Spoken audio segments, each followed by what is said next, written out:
মাম্মা, তুমি মেলা থেকে কি নিয়ে এসেছো? দেখো, প্রথমে এনেছি চুলা, ঠিক আছে।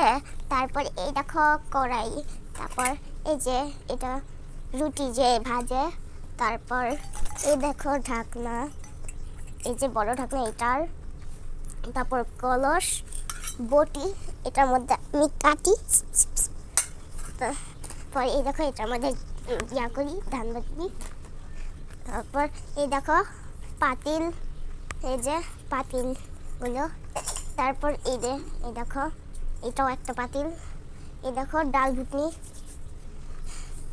এই দেখো বালতি, ঠিক আছে। তারপর এই যে আরেকটা ঢাকনা, এটা পিঠা ভাজি আমি এভাবে, এটাই না এভাবে।